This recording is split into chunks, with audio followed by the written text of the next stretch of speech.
সুপ্রিয় দর্শক ও শ্রোতা, আপনাদের সকলের প্রতি শান্তি সালামুন আলাইকুম। শুরু করছি ফজরের কোরআন পাঠ। আলহামদুলিল্লাহি রাব্বিল আলামিন, সুবহানাল্লাহি রাব্বিল আলামিন, সুবহানাকাল্লাহুম্মা রব্বি আউযু বিকা মিন হামাযাতিশ শায়াতিন ওয়া আউযু বিকা রব্বি আন ইয়াহদুরুন। 4 নম্বর সূরা নিসার 51 নম্বর আয়াত থেকে পাঠ শুরু করছি। সূরা নিসা আয়াত 51। বিসমিল্লাহির রহমানির রহিম।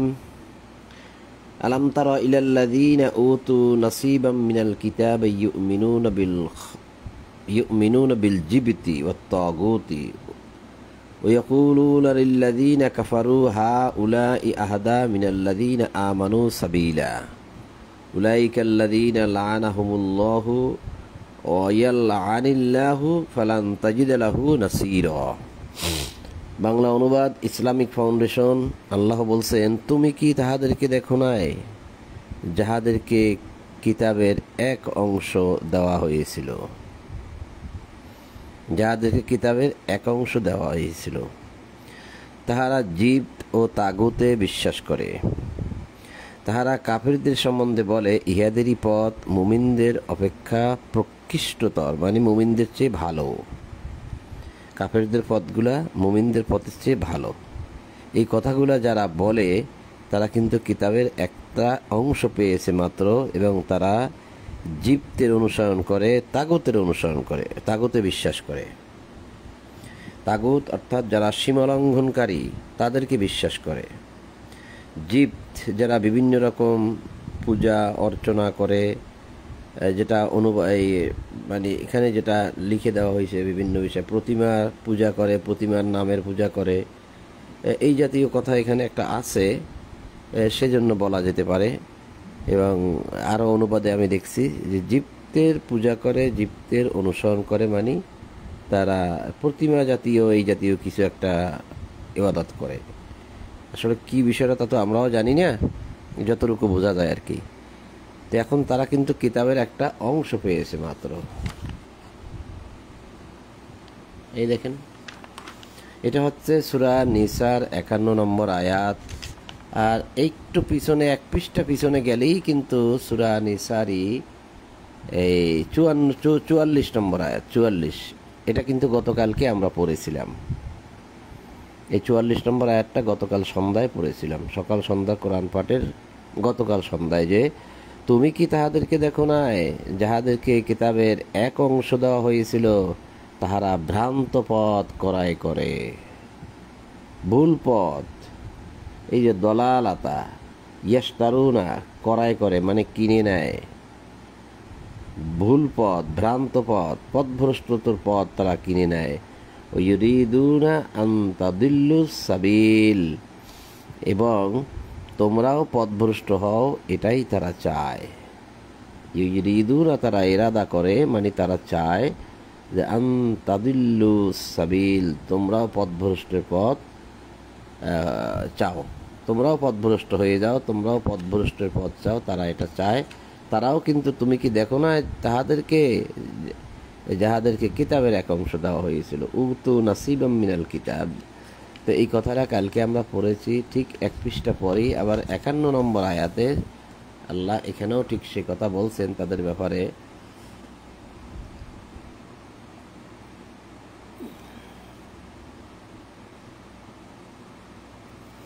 যে তুমি কি তাহাদেরকে দেখো নাই যাহাদেরকে কিতাবের এক অংশ দেওয়া হয়েছিল, তাহারা জিবত ও তাগুতে বিশ্বাস করে। এখন এই এক অংশ কেন দেওয়া হয়? এক অংশ দেওয়া হয়েছিল মানে লোকেরা তাদেরকে দিয়েছিল, এরকমভাবে আমার কাছে বুঝে আসতেছে যে লোকেরা তাদেরকে দিয়েছিল। লোকেরা কারা? ওই যারা কিতাব বিকৃত করেছে, তাওরাত, ইনজিল, জাবুর, যারা পূর্বের কিতাব, তা আল্লাহ বলছে কিতাবের মধ্যে, এই কিতাবে বলছে যে তারা পূর্বের কিতাব রদবদল করেছে, যে সমস্ত অংশগুলো তাদের ভালো লাগে না সে সমস্ত অংশগুলো কিতাব থেকে তারা বাদ দিয়েছে, সরিয়ে দিয়েছে। আর যা ছিল আর কি, আল্লাহর কথা অল্প ছিল, তাদের কথাও কিছু ছিল, কিছু আল্লাহর কথা, কিছু তারা লিখে দিয়েছে কিতাবের মধ্যে, তাহলে আল্লাহর কিতাব তো তারা অল্পই পেল, বেশি তো আর পেল না। তারা যখন এগুলো লিখে দিল জনগণের জন্য, তারা এক সময় মারা গেল। পরবর্তী সম্প্রদায়রা কিন্তু যা পেল তা কিতাবের অল্প অংশ পেল বা কিছু অংশ পেল, আর যা সাথে ছিল ভিতরে সব তাদের সেই ধর্মযাজক, পুরোহিত, দরবেশ, আহবার, রহবান, এই টাইপের যারা যে সমস্ত মানুষগুলা ছিল, তারা কিন্তু এই কথাগুলা লিখে দিয়েছে। তাহলে এখন একটা কিতাবের মধ্যে দুই পক্ষের কথা, এক পক্ষ হয়েছে আল্লাহ, আর এক পক্ষ হয়েছে তাদের সেই যারা তাগুতে বিশ্বাস করে তাদের কথা।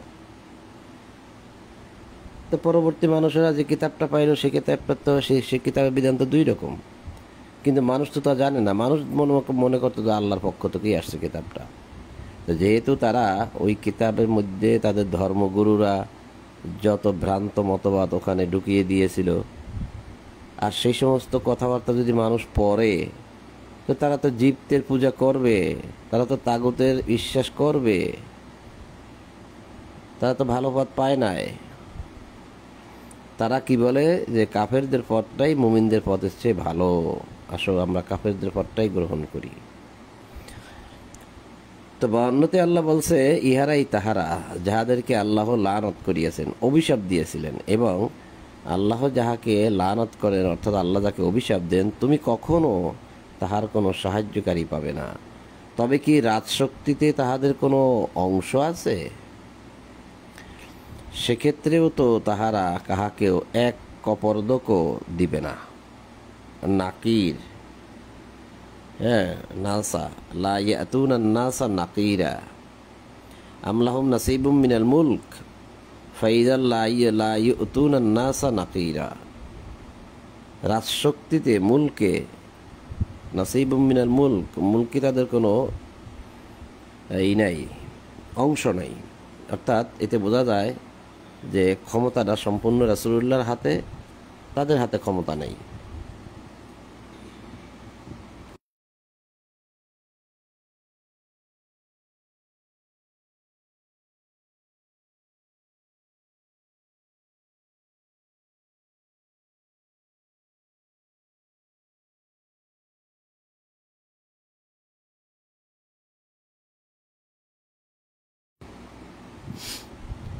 তাহলে বোঝা যাচ্ছে যে রাজশক্তিতে তাদের কোনো অংশ নাই, যেহেতু ক্ষমতায় রাসূলুল্লাহ এবং রাসূলুল্লাহ অনুসারীরা চলে গেছে। তা আল্লাহ বলতেছেন, রাজশক্তিতে যদি তাদের কোনো অংশ থাকতো, তাহলে সেক্ষেত্রে এই কোষাগার থেকে তারা জনগণকে কিছুই দিত না। তারা এতটাই কৃপণ মানুষ। নাকিরা অর্থাৎ তাহারা কাহাকেও এক কপর্দকও দিবে না। মানে নাকিরা অর্থাৎ এটা হচ্ছে খেজুরের বিচির উপরে যে একটা আবরণ পাওয়া যায় বিচির উপরে, সেই বিচির আবরণটাকে নাকির বলে। এরকমভাবে আছে, মানে ডিকশনারিতেও আছে। মানে খুবই একটা ফালতু একটা অংশ, যে অংশের কোনো মূল্য নেই। ঠিক এতটুকু পরিমাণও মানুষকে দিবে না, তারা এতটাই কৃপণ। যদি রাজশক্তিতে তাদের কোনো ক্ষমতা থাকতো। এই আয়াত দ্বারা এতটুকুই আমি বুঝেছি। অথবা আল্লাহ নিজ অনুগ্রহে মানুষকে যাহা দিয়েছেন, সেজন্য কি তাহারা তাহাদেরকে ঈর্ষা করে, মানে হিংসা করে? আমি ইব্রাহিমের বংশধরকেও তো কিতাব হিকমাত প্রদান করিয়াছিলাম, এবং তাহাদেরকে দিয়েছিলাম বিশাল রাজ্য। এই যে এখানেও কিন্তু বলা হয়েছে যে আতাইনাহুম মুলকান আজিমা। মুলকান, মুল্লুক, রাজশক্তি, ক্ষমতা, রাজত্ব কাকে দিয়েছিলেন আল্লাহ? আলা ইব্রাহিম, ইব্রাহিমের বংশধরগণকে দিয়েছিলেন। ফামিনহুম মান আমানা বিহি ওয়া মিনহুম মান সাদ্দা আনহু ওয়া কাফা বি জাহান্নামা সাঈরা। অতঃপর তাহাদের কতক উহাতে বিশ্বাস করিয়াছিল এবং কতক উহাতে মুখ ফিরাইয়া লইয়াছিল। দগ্ধ করার জন্য জাহান্নামই যথেষ্ট। যাহারা আমার আয়াতকে প্রত্যাখ্যান করে,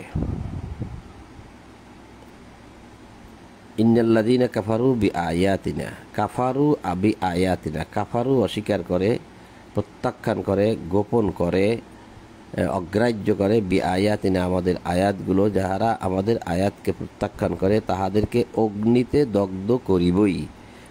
যখনই তাহাদের চর্ম দগ্ধ হইবে তখনই উহার স্থলে নতুন চর্ম সৃষ্টি করিব, যাহাতে তাহারা শাস্তি ভোগ করতে পারে।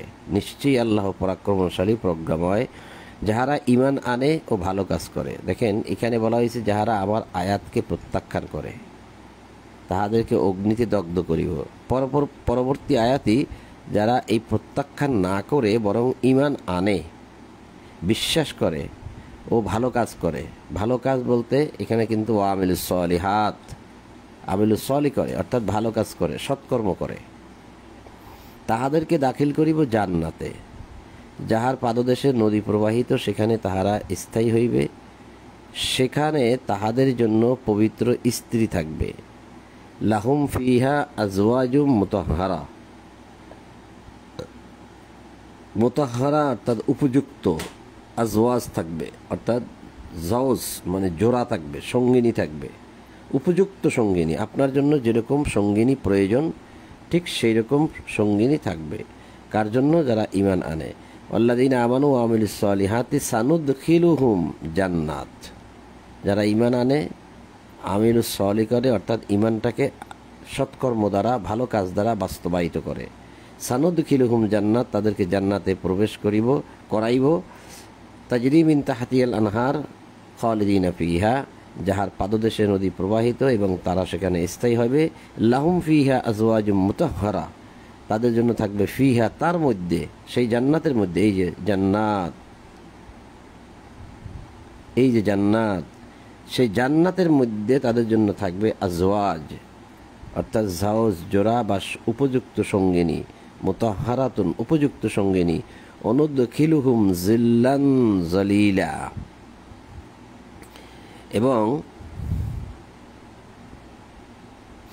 এবং তাদেরকে চির স্নিগ্ধ ছায়ায় দাখিল করিব। নিশ্চয়ই আল্লাহ তোমাদেরকে নির্দেশ দিতেছেন আমানত ও উহার হকদারকে প্রত্যর্পণ করিতে। আল্লাহ কিতাবের মধ্যে আদেশ দিলেন যে যার আমানত তাকে উহার হকদারকে প্রত্যার্পণ করিবে অর্থাৎ ফিরিয়ে দিবে, ঠিকমতো ফিরিয়ে দিবে। আসলে আমরা কি আমানতদারের আমানত ঠিকমতো ফিরিয়ে দেই, নাকি সেখান থেকে কিছু একটা কর্তন করি বা খেয়ে ফেলি বা দিতে চাই না? তো কিতাবের জ্ঞান যদি মানুষের মধ্যে থাকে তাহলে মানুষ কিন্তু এই অপরাধটা করবে না। তোমরা যখন মানুষের মধ্যে ন্যায় বিচার কার্য, তোমরা যখন মানুষের মধ্যে বিচার কার্য পরিচালনা করিবে তখন ন্যায়পরায়ণতার সঙ্গে বিচার করিবে। বলুন তো আমাদের সমাজে কি এই ন্যায় বিচার আছে? ন্যায়পরায়ণতার সাথে কি বিচার করা হয়? কেন হয় না? এই কিতাবের জ্ঞান মানুষের মধ্যে নাই। এই কিতাব মানুষ পড়ে না, এই কিতাব মানুষ পড়ার চেষ্টাও করে না, বোঝার চেষ্টাও করে না। যদি আমরা কেউ এই কিতাবের জ্ঞান নিয়ে তাদের কাছে যাই তখন আমাদেরকে আরও উল্টো কথা শুনতে হয়। অনেক কথা, সেদিকে নাই গেলাম। তা আমি যেটা বললাম যে মানুষের মধ্যে যদি এই কিতাবের জ্ঞান থাকে, পরকালের ভয় থাকে, শাস্তির ভয় থাকে, আল্লাহর উপর বিশ্বাস থাকে, তাহলে সে মানুষ সবসময়ের জন্য মানুষের মধ্যে যে বিচার কার্য করবে সেটা ন্যায় পরায়ণতার সাথে করবে।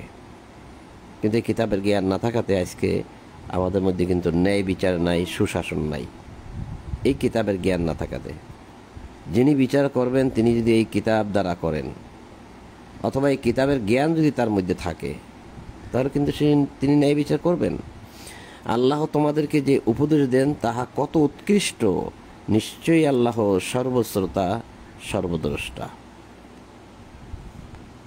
আল্লাহর এই উপদেশগুলো কত উৎকৃষ্ট দেখাইতে যাচ্ছে।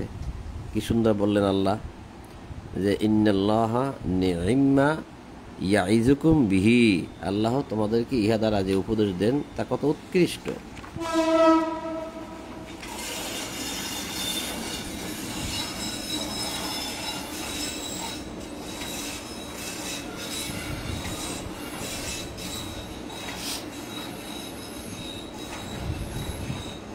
ইয়া আইয়ুহাল্লাযীনা আমানু আতিউল্লাহা ওয়া আতিউর রাসূলা ওয়া উলিল আমরি মিনকুম ফাইন তানাযাতুম ফি শাইইন ফারুদ্দুহু ইলাল্লাহি ওয়ার রাসূলি ইন কুনতুম তুমিনুনা বিল্লাহি ওয়াল ইয়াউমিল আখির যালিকা খায়রু ওয়া আহসানু তা'ওয়িলা। হে বিশ্বাসীগণ, যদি তোমরা আল্লাহ ও আখিরাতে বিশ্বাস করো, যদি আল্লাহকে বিশ্বাস করো আর আখিরাতকে যদি তোমরা বিশ্বাস করো, তবে তোমরা আনুগত্য করো আল্লাহর, আনুগত্য করো রাসূলের, এবং তাহাদের আনুগত্য করো যাহারা তোমাদের মধ্যে ক্ষমতার অধিকারী। এই ক্ষমতার অধিকারী, এটার আরবিটাই হচ্ছে উলিল আমরি মিনকুম। মিনকুম মানে তোমাদের মধ্য হইতে উলিল আমর, যারা উলিল আমর তাদের আনুগত্য করো, আতিউ করো, আতিউ, আতিউ অর্থাৎ আনুগত্য করো। তাহলে আল্লাহর আনুগত্য, রাসূলের আনুগত্য আর উলিল আমরের আনুগত্য। উলু অর্থাৎ অধিকারী, উলি অর্থ দাতা, আমর অর্থ আদেশ। তাহলে আদেশ দাতা বা আদেশে তোমাদের মিনকুম, তোমাদের মধ্যে যারা আদেশের অধিকারী বা আদেশদাতা, তোমাদের মধ্যে বলছে এখানে মিনকুম, তোমাদের মধ্যে। এই তোমাদের মধ্যে কারা? আমানু, যারা বিশ্বাসী। এই বিশ্বাসীদের মধ্যে যারা উলিল আমর, বিশ্বাসী ছাড়া নয়। তাহলে যে বিশ্বাসী হবে কিতাবের প্রতি, আল্লাহর প্রতি, সে যে আদেশ দিবে, সে আদেশটা কিন্তু কিতাব থেকে দেবে। সে তার নিজের বিধান সমাজে প্রতিষ্ঠিত করবে না। কাজেই তার কথা তোমরা মানবে, তার ইতায়াত করবে, তার আনুগত্য করবে, অর্থাৎ তার পদচিহ্ন ধরে তোমরা চলবে। আর আল্লাহর পদচিহ্ন কি? কিতাব, কিতাবের আদেশ মানবে। ওয়াউতির রাসূল, আর রসুল যখন প্রেজেন্ট ছিল তখন রসুলের আদেশ মানবে। আর এখন তোমাদের মধ্যে সে আল্লাহর মনোনীত রাসূল নাই, কিন্তু উলিল আমর তো আছে, তাদের কথা মানবে। এখন এই উলিল আমরের দায়িত্ব কেউ নিতে চায় না। যাও দুই একজন নেয়, তারা কিন্তু ভুল পথেও মানুষকে চালাইছে, আবার তারা কিন্তু সমালোচিতও হয়েছে। সমালোচিত কেন হয়েছে? এর কারণও আছে অনেক। কারণ আমাদের মধ্যে আমিত্ব কাজ করে বেশি, এবং বিশ্বাসটা নাই, এবং ভালোবাসা নাই। এখন আমরা যাকে অনুসরণ করব তাকে আসলে আমরা বিশ্বাস করতে পারি না, তাকে আমরা ভালোবাসতে পারি না। তার মধ্যে আমাদের মনের মধ্যে শুধু সন্দেহ আর সন্দেহ, যার জন্য আমরা কেউ কাউকে মানতে পারি না, কেউ কাউকে মানতে পারি না, কেউ কাউকে ভালোবাসি না, কেউ কাউকে বিশ্বাস করি না। তাহলে হবে কেমনে? আমাদের মধ্যে একজন উলিল আমর তো থাকতে হবে, একজন আমির থাকতে হবে, বা একজন নেতা থাকতে হবে। একজন নেতা বা একজন আমির ছাড়া আপনি কোরআনের একটি আদেশও কি বাস্তবায়ন করতে পারবেন সমাজের মধ্যে? যদি আপনি বলেন আমার নেতা ইমাম, আমার রাসূল ইমাম, আমার নেতা কোরআন, আমার ইমাম কোরআন, আমার রাসূল কোরআন, আমার উলিল আমর কোরআন, তাহলে কি হবে? কিভাবে হবে? নেতার হাতে যাকাত অর্পণ করতে হবে, নেতার হাতে সদকা অর্পণ করতে হবে। তাহলে আপনি কোরআনের কাছে সদকা দিতে পারবেন? পারবেন না তো। আমি একটা আয়াত দেখাই, অনেকবার দেখাইছি। 4 নম্বর সূরা 9 নম্বর সূরা তাওবার 103 নম্বর আয়াত।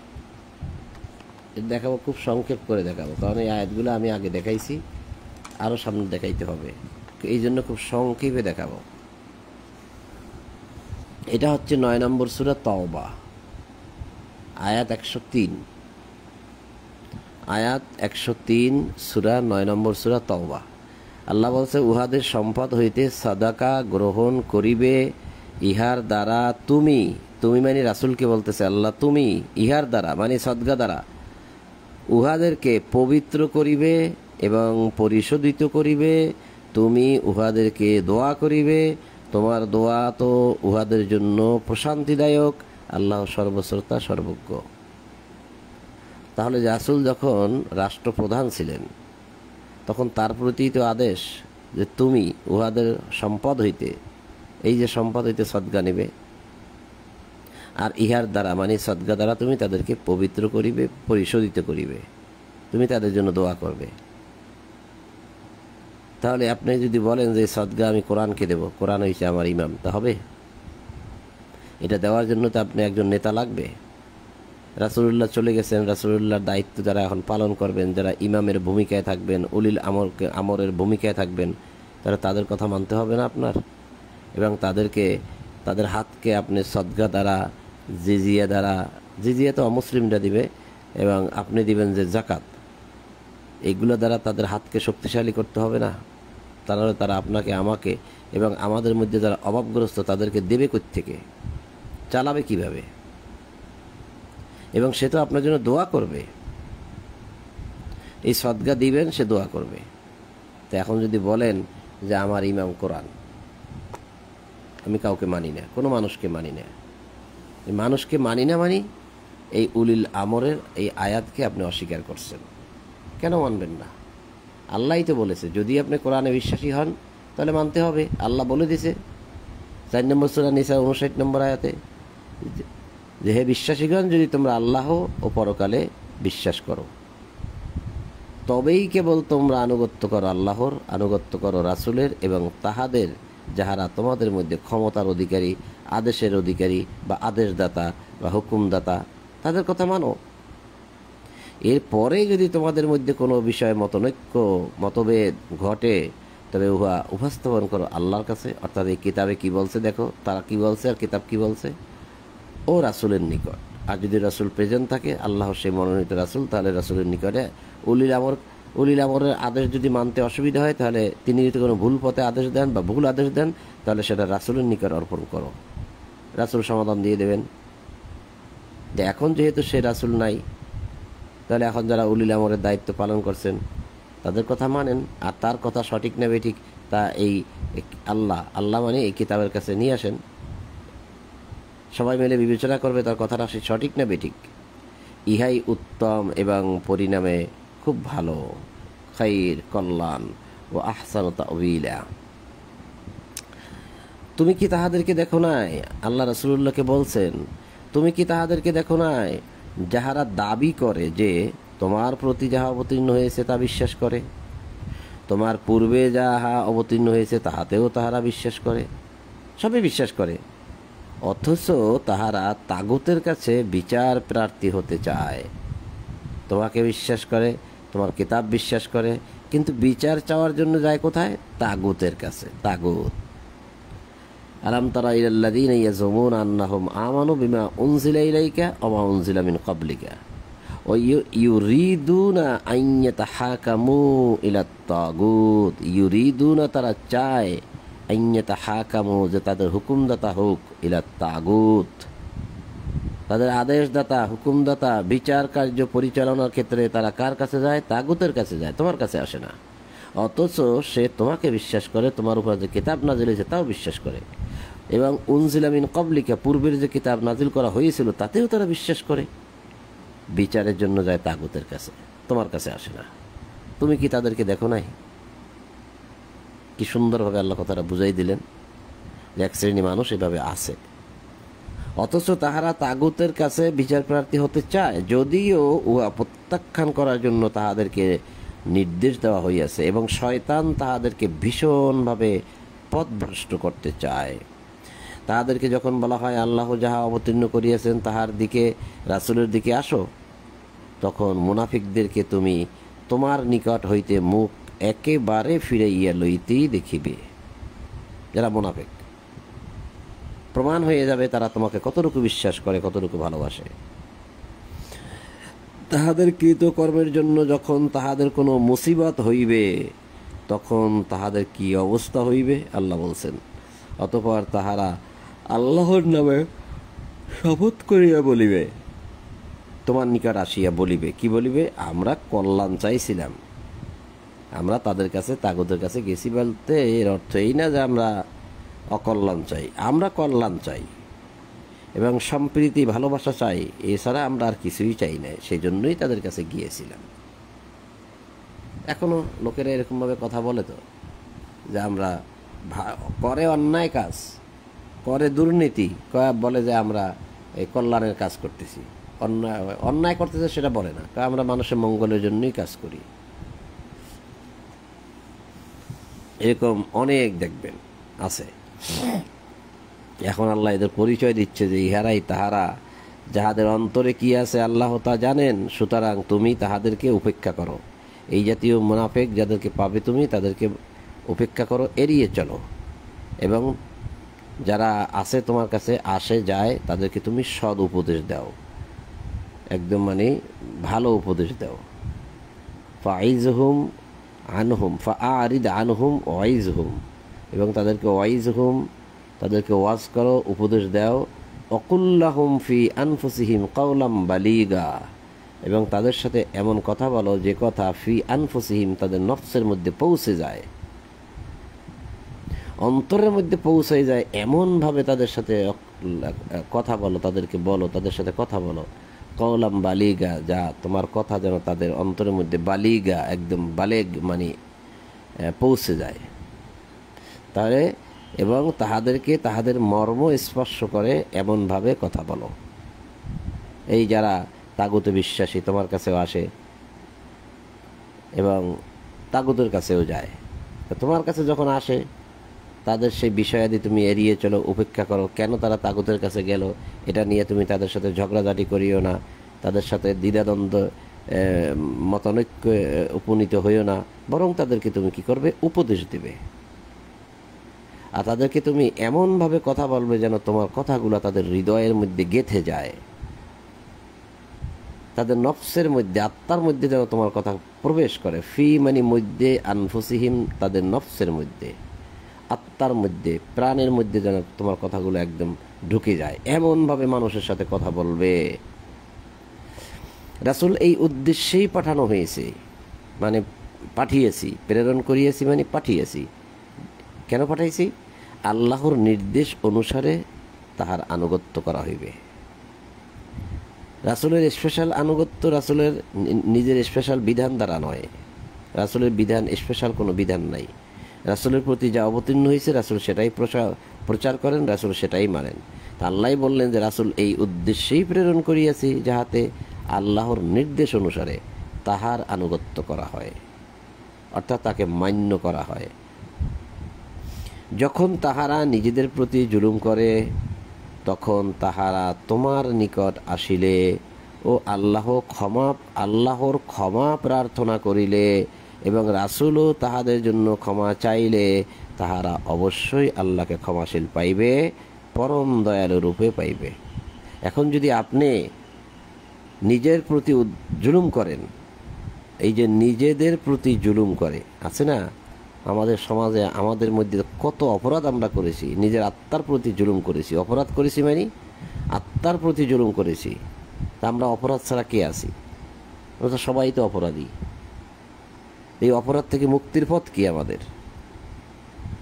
যখন তাহারা নিজেদের প্রতি জুলুম করে, তখন তাহারা যদি তোমার কাছে আসে যে আমরা অপরাধ করেছি, আমাদের অপরাধের একটা পথ বলে দেন, তখন কি করবে?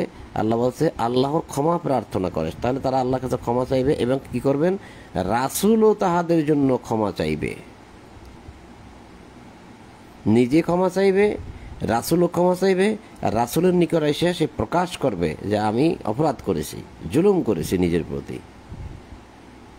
তাহলে তাহারা অবশ্যই আল্লাহকে ক্ষমাশীল পাইবে।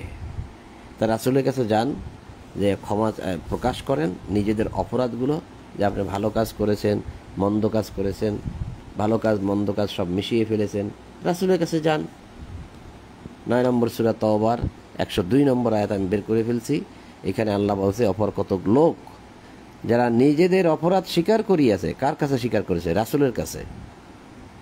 ইহারা এক সৎকর্মের সঙ্গে অপর অসৎকর্ম মিশ্রিত করিয়াছে।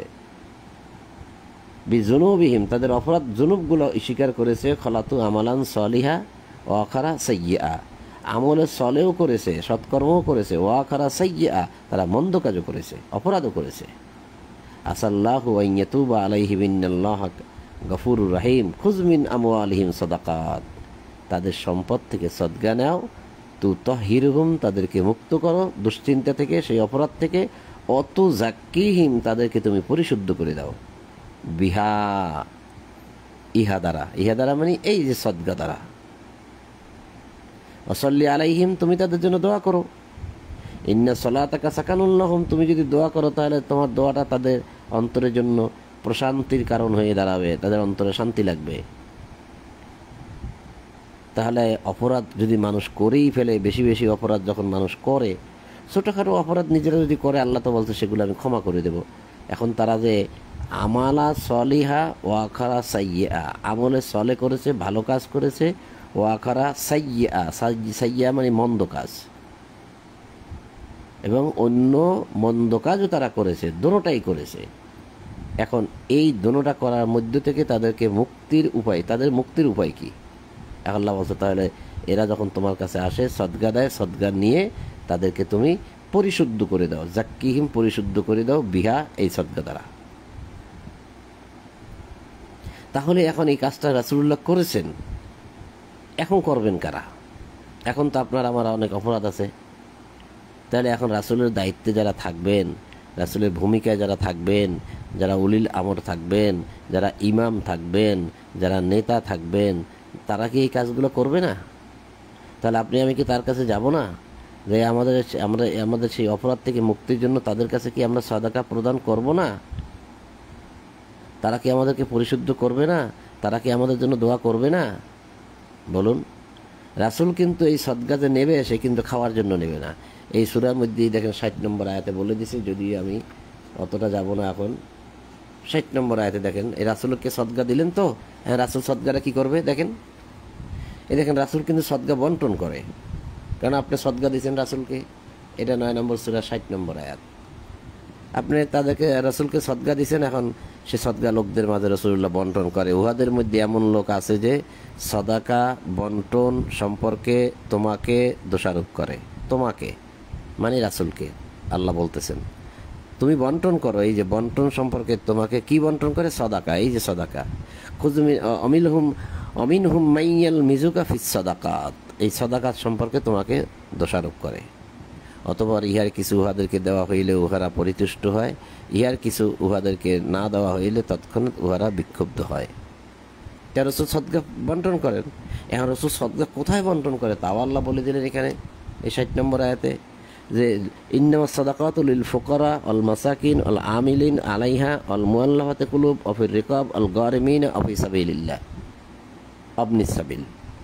যে সদকা তো কেবল নিঃস্ব পাবে, মানে ফকির পাবে, অভাবগ্রস্ত পাবে, তৎসংশ্লিষ্ট কর্মচারী পাবে, যাদের চিত্ত আকর্ষণ করা হয় তারা পাবে। দাস মুক্তির জন্য এই সদকা সম্পদ থেকে দিতে হবে। ঋণগ্রস্ত যারা আছে তাদের ঋণ মুক্তির জন্য এই সদকা সম্পদ থেকে দিতে হবে। আল্লাহর পথে ব্যয় করতে হবে এবং মুসাফিরদের জন্য ব্যয় করতে হবে। ইহা আল্লাহর বিধান, ফারিদাতাম মিনাল্লাহ, এটা আল্লাহর পক্ষ থেকে ফরজ। ফারিদা ফরজ, মিনাল্লাহ আল্লাহর পক্ষ থেকে ফরজ। কি ফরজ? এই 8 খাতে বন্টন করবেন সদকা সম্পদ, এটা ফরজ। তো যিনি ইমাম হবেন, যিনি আপনার আমার বন্ধু হবেন, এই ইমাম হবেন, যিনি আমাদের কল্যাণে এই সম্পদ ব্যয় করবে মানুষের মাঝে, তার উপরে আদেশ ফারিদা ফরজ ইলাল্লাহ মিনাল্লাহ, আল্লাহর পক্ষ থেকে। তাহলে সদকা দিলেন রাসূলকে, এখন সদকা দিলেন ইমামকে, সেই ইমাম কি করলো? এই সদকা সম্পদ 8 খাতে বন্টন করলো, 8 খাতে, আর এটা ফরজ। এবার বলুন তো এই ফরজ কাজটা আমাদের বাংলাদেশে কোন ইমাম পালন করেছে আজ পর্যন্ত? পাইছেন কাউকে? কে করেছে? রাসূলুল্লাহ তো করেছেন। এখানে দেখাই তো গেল যে রাসূলুল্লাহ সদকা নিয়েছেন এবং রাসূলুল্লাহ সদকা বন্টন করেছেন। তাহলে আমাদের সমাজের মধ্যে যদি কোনো ইমাম সাহেব এই কাজগুলো না করে, বা আমাদের আল কোরআনের পাঠকদের মধ্য থেকেও যদি কেউ না করে, তো বিচার দিবসে কি জবাব দেওয়া হবে আল্লাহর কাছে বলুন তো? যে সদকা দিতে হবে রাসূলকে, বর্তমানে ইমামকে। রাসূলুল্লাহ 8 খাতে বন্টন করেছে, তিনিও 8 খাতে বন্টন করবেন। তাকে খাওয়ার জন্য দেওয়া হয় নাই। আর তো এটা তো মানুষ জানেই না যে সদকা রাসূলকে দিতে হয়। মানুষ তো সদকা যাকে তাকে দেয়, যাকে তাকে দিতে থাকবেন আপনি, দিতে দিতে দিতে দিতে আপনি একসময় ফতু হয়ে যাবেন, কিছুই থাকবে না। আর যদি আপনি এক জায়গায় যে দিয়ে আসেন, তাহলে তার কাছে যারা আনতে যাবে তাহলে তার একটা হিসাব থাকবে যে আমি তাকে কত দিয়েছি, গত মাসে কত দিয়েছি, আগে কত দিয়েছি, তার কত লাগবে, তার সংখ্যা, তার লোক সংখ্যা কত, সব হিসাব তার কাছে থাকবে। কারণ এইখানে তো বলাই হয়েছে যে কারা কারা সদকা পাবে, স্পষ্টভাবে বলা হয়েছে যে সদকা তো কেবল নিঃস্ব, মানে ফুকারা, ফকির, নিঃস্ব পাবে, অভাবগ্রস্ত পাবে, মিসকিন পাবে, কর্মচারীদেরকে দিতে হবে। কর্মচারী দিতে হবে। আপনার কি কর্মচারী আছে? আপনি রাস্তাঘাটে দিচ্ছেন, কর্মচারী আছে? রাস্তাঘাটে আপনি যাকে তাকে তাৎক্ষণিকভাবে যা পারেন কিছু সাহায্য করবেন মানুষকে, আপনার কাছে আছে। তারা তো সবাই যাওয়ার কথা ছিল ইমামের কাছে, এলাকা ভিত্তিক ইমাম থাকবে, তাদের কাছে যাবে। আপনি যে ইমামের কাছে দিয়ে আসবেন, তাদের যতটুকু দরকার ইমাম তাদেরকে দিয়ে দেবে, একটা হিসাব থাকবে। আর রাস্তাঘাটে আপনি শুধু দিতেই থাকেন, না বলে আমি হাজার হাজার টাকা দেবো, দেখবেন মানুষ লাইন ধরবে নেওয়ার জন্য, কাজ কাম বন্ধ করে দেবে, বলবে যে ভালোই তো। এই কথাটা আমি কেন বলছি, যে 4 নম্বর সূরা নিসার 64 নম্বর আয়াত পড়তেছিলাম, যে আল্লাহ বলছেন যে রাসূল তো এই উদ্দেশ্যেই প্রেরণ করিয়াছি যে আল্লাহর নির্দেশ অনুসারে তার আনুগত্য করা হবে। তো যখন তাহারা নিজেদের প্রতি জুলুম করে, নিজেরা অন্যায় করেছে, আল্লাহ আত্মার সাথে জুলুম করেছে, তখন তাহারা তোমার নিকট আসিলে, আল্লাহর ক্ষমা প্রার্থনা করিলে, রাসূলও তাহাদের জন্য ক্ষমা চাইলে, তাহারা অবশ্যই আল্লাহকে পরম ক্ষমাশীল পাইবে, পরম দয়ালু রূপে পাইবে। কেন রাসূল পাঠানো হয়েছে আল্লাহ বলতেছেন, কিন্তু না, তোমার প্রতিপালকের শপথ, তাহারা মুমিন হইবে না যতক্ষণ পর্যন্ত তাহারা তাহাদের নিজেদের বিবাদ বিসম্বাদের বিচার ভার তোমার উপর অর্পণ না করে। অর্থাৎ গাছ নিয়ে তোমাদের মধ্যে যে সমস্যা হয়েছে, সে গাছের ব্যাপারে তোমার উপরে অর্পণ না করে। এখানে একটা সাজারা শব্দ আছে, এই যে সাজারা, ইউহাক্কিমুকা ফিমা সাজারা বাইনাহুম, তাদের মধ্যে যে সাজারা গাছ নিয়ে যে সমস্যা হয়েছে, সে সমস্যার ব্যাপারে, গাছের ব্যাপারে, এক কথায় গাছের ব্যাপারে, ইউহাক্কিমুকা তোমার হুকুম যারা মানে না, লা ইউমিনুনা তারা কখনোই মুমিন হবে না। এই গাছের ব্যাপারে কি সমাধান তা পাবেন আপনি সূরা হাসরের 2, 3, 4, 5। এই সাজারা শব্দ নিয়ে অনেক অনেক আলোচনা আমি শুনছি, তারা এই সাজারা শব্দটা মিলাইতেই পারে না, আর বলে যে সাজারা কিভাবে বিবাদ বিসম্বাদ হয়, বিবাদ বিসম্বাদ কিভাবে হয়। সাজারা মানে গাছের ব্যাপারে যে যে কোনটা কাটবে কোনটা কাটবে না, কোনটা রাখবে কোনটা করবে না, এগুলো রাসূলুল্লাহ বলে দেবেন সব, কারণ তিনি যে প্রেজেন্ট। তাহলে রাসূলের আদেশ অনুযায়ী যারা এই গাছ কাটবে না, রাসূলের আদেশ অনুযায়ী যারা গাছ রাখবে না, রাসূল যা বলছেন তা যারা মানবে না, ততক্ষণ পর্যন্ত তারা মুমিন হইবে না। অতঃপর তোমার সিদ্ধান্ত সম্বন্ধে তাহাদের মনে কোনো দ্বিধা না থাকে এবং সর্বান্তকরণে উহা মানিয়া না নয়, ততক্ষণ পর্যন্ত তারা মুমিন হইবে না। একদম ইউসাল্লিমু তাসলিমা, তারা পুরোপুরিভাবে সমর্পিত হবে তোমার কাছে, সমর্পণের মতো একদম আত্মসমর্পণ করে দেবে তোমার কাছে, যে রাসূল যা বলে তাই হবে, তাই মানতে হবে। এখন যারা রাসূলের ভূমিকায় থাকবেন, রাজা মরে গেলে রাজার স্থানের ওই শূন্য স্থান পূরণ হয় আর এক রাজা দ্বারা। এক মসজিদের ইমাম চলে গেলে আরেকজন মসজিদ দাঁড়িয়ে যায়, আরেকজন ইমাম দাঁড়িয়ে যায়। এইরকমই তো, একজন মন্ত্রী চলে গেলে আরেকজন মন্ত্রী দাঁড়িয়ে যায়। এমন তো না যে চলে গেছে তো চলে গেছে আর নাই। কিন্তু আমরা কাউকে ভালোবাসতে পারি না, বিশ্বাস করতে পারি না, কারণ ওই যে আমাদের বিশ্বাসের গোড়ায় ফাটল ধরিয়েছে, আত্মসাৎ করেছে, জুলুম করেছে, নির্যাতন করেছে এবং কি করেছে, ওই দুর্নীতি করে করে আমাদের টাকা পয়সাগুলো সব খেয়ে ফেলছে। এই অবস্থার মধ্যে আমরা আর কাউকে বিশ্বাস করতে পারি না, এবং যাদেরকে বিশ্বাস করবো, যাদেরকে নেতা মানবো, ইমাম মানবো, তারাই কত অপরাধের সাথে জড়িত, যার জন্য আমরা কাউকে মানতে পারতেছি না। হ্যাঁ, এটা আপনি মনে করেন না যে সেজন্য সবাই এরকম খারাপ মানুষ, অনেক ভালো মানুষ এখনও পৃথিবীতে আছে। এই কোরআন পরে, কোরআনের নিয়ম অনুযায়ী চলে, কোরআনের বাহিরে একটা আদেশও সে নিজে দেয় না এবং সে নিজেও মানে না, কোরআনের বাইরে চলে না, এরকম মানব মানুষ এখনও আছে, আমাদের চোখের সামনে ঘুরতেছে। তারা এরকম কাউকে বেছে নেন এবং সবাই মিলে তারা আনুগত্য করেন, আনুগত্য করলেই তো হয়ে গেল, বাস। ধীরে ধীরে ধীরে ধীরে সমস্ত মানুষ তার আনুগত্যে চলে আসেন, তাই তো হয়ে গেল। আমাদের মধ্যে থেকেই নেতা হয়ে গেল এবং সে নেতা একসময় দাঁড়িয়ে যাবে জনগণের উদ্দেশ্যে, জনগণের কাজ করার জন্য। তাকে মেনে নিলেই তো, সবাই মেনে নিলেই তো নেতা হয়ে গেল। কিন্তু না, মানবে না, করা যাবে না। ওই যে আমিত্ব, অহংকার, অবিশ্বাস, ভালোবাসা নাই, সেজন্য। যদি তাহাদেরকে আদেশ দিতাম তোমরা নিজেদেরকে হত্যা করো অথবা আপন গৃহ ত্যাগ করো, তবে তাহাদের অল্প সংখ্যকই ইহা করিত, যাহা করিতে তাহাদেরকে উপদেশ দেওয়া হয়েছিল, তাহারা তাহা করিলে তাদের ভালো হইত এবং চিত্ত স্থিরতায় তাহারা দৃঢ় হইত, এবং যখন আমি আমার নিকট হইতে তাহাদেরকে নিশ্চয়ই মহা পুরস্কার প্রদান করিতাম। এই আদেশগুলো যদি আল্লাহ মানুষ মানত, নেতার আদেশ যদি মানুষ মানত, আমিরের আদেশ যদি মানুষ মানত, সৈয়দ যারা নেতা তাদের আদেশ যদি মানুষ মানত, তাহলে আল্লাহ মহা পুরস্কার প্রদান করিতেন। কারণ আমরা কিতাবে অনেক জায়গায় পাই যে মুসার সম্প্রদায়ের মধ্যে 12 জন সর্দার ছিল, 12 জন নেতা ছিল, 12টি গোত্রের জন্য 12 জন মন্ত্রী পরিষদ ছিল। এর উপরে ছিল মুসা এবং হারুন। তাহলে আপনার আমার মন্ত্রী পরিষদের মধ্যে 12 জন থাকবে, পাবেন, তাহলে মিলে যাবে সব কিছু। কিন্তু না, কোরআন পড়ি, বুঝি না, শুধু তর্ক করি আর তর্ক করি, কিছু বুঝলাম না। আরে ভাই, বুঝতে হলে তো এটা পড়তে হবে, সকালে পড়তে হবে, সন্ধ্যায় পড়তে হবে, রাত্রে পড়তে হবে। তা আমরা তো সকাল সন্ধ্যা এটা পড়ে শোনাই, আমি শোনাই, আমি না পারলে আমার আর একজন আছে সে পড়ে শোনায়, একজনে পড়ে শোনাইলেই তো হইলো। আর আমরা শুনি, মানি, এবং তাহাদেরকে নিশ্চয়ই সরল পথে পরিচালিত করিতাম। অর্থাৎ নেতার আনুগত্য যদি করা হয় আর নেতা যেভাবে চালায় সেভাবে যদি মানা হয়, কিতাব অনুযায়ী চালাবে, তাহলেই কেবল আল্লাহ তাদেরকে সরল পথে চালাবেন। আর আপনি নেতার আদেশ ছাড়া, নেতার হুকুম ছাড়া আপনি কিভাবে চলবেন? এক পাও লড়তে পারবেন না। বলবেন কেন? ওই যে আমি আয়াত দেখাইলাম যে আমরা অপরাধে জর্জরিত। এখন আপনি আপনার সদকা দিবেন রাসূলের কাছে, এখন আপনি তো বলবেন যে না আমি নেতার কাছে সদকা দিবেন, আপনি তো বলবেন যে না আমি নেতা মানি না, তো আপনি সদকা দিবেন কার কাছে? পরিশুদ্ধ আপনার কে করবে? আল্লাহ করবে। এই আয়াতে পড়ে আসছি না, আল্লাহ পরিশুদ্ধ করে। কোথায়? এই যে দেখা যাচ্ছে। তুমি কি তাহাদেরকে দেখো না যাহারা নিজেদেরকে পবিত্র মনে করে? বরং আল্লাহ যাহাকে ইচ্ছা পবিত্র করেন, মানে পরিশুদ্ধ করেন, এবং তাহাদের উপর সামান্য পরিমাণে জুলুম করা হয় না। এখন আল্লাহ যাকে ইচ্ছা তাকে পরিশুদ্ধ করেন, আপনাকে করবেন যে আপনি বুঝলেন কিভাবে? পাইছেন কোথায় যে আপনাকে পরিশুদ্ধ করবে আল্লাহ? কি এমন ভালো কাজ করেছেন, কি এমন আদেশ মানছেন যে আল্লাহ আপনাকে পরিশুদ্ধ করে দেবে? এটা আল্লাহ ইচ্ছা, যাকে ইচ্ছা পরিশুদ্ধ করেন, তাকে মায়ের গর্ভ থেকেই ঘোষণা করেন যে আমি অমুককে পাঠাবো এবং সে পরিশুদ্ধ, তাকে কিতাব দিয়ে পাঠান।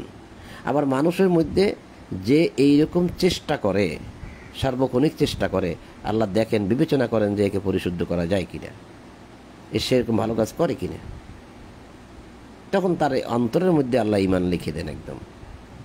কাতাবা কুলুবুহুমুল ঈমান, সূরা 58 নম্বর সূরা মুজাদালার একদম শেষের আয়াতে আল্লাহ বলছে যে কাতাবা কুলুবুহুমুল ঈমান, তার ঈমানের মধ্যে আল্লাহ তার কলবের, কাতাবা কুলুব মানে কলব, মানে কলবের মধ্যে মানে অন্তরের মধ্যে কাতাবা লিখে দেন ঈমান।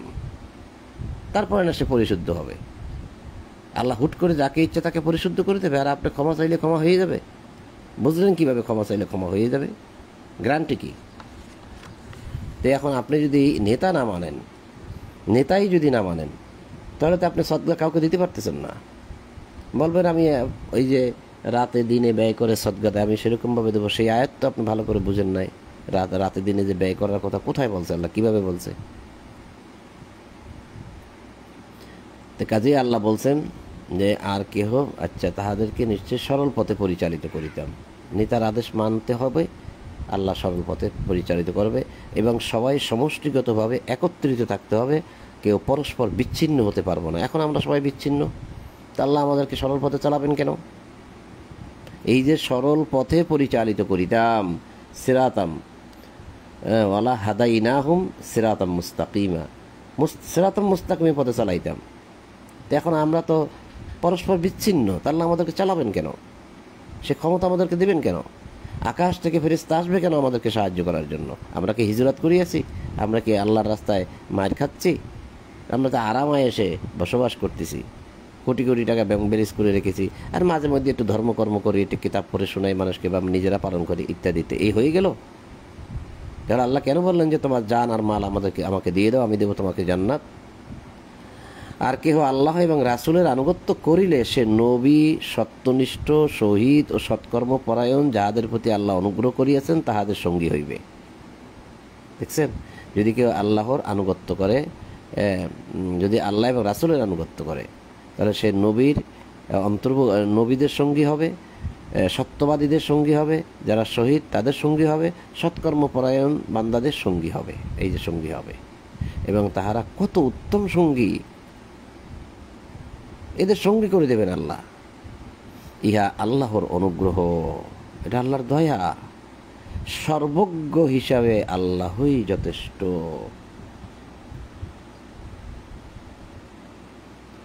দালিকাল ফজল, জালিকাল ফাদলু মানে জালিকাল ফজল, মানে এটা আল্লাহর ফজল, অনুগ্রহ, দয়া, মিনাল্লাহ, আল্লাহর পক্ষ থেকে।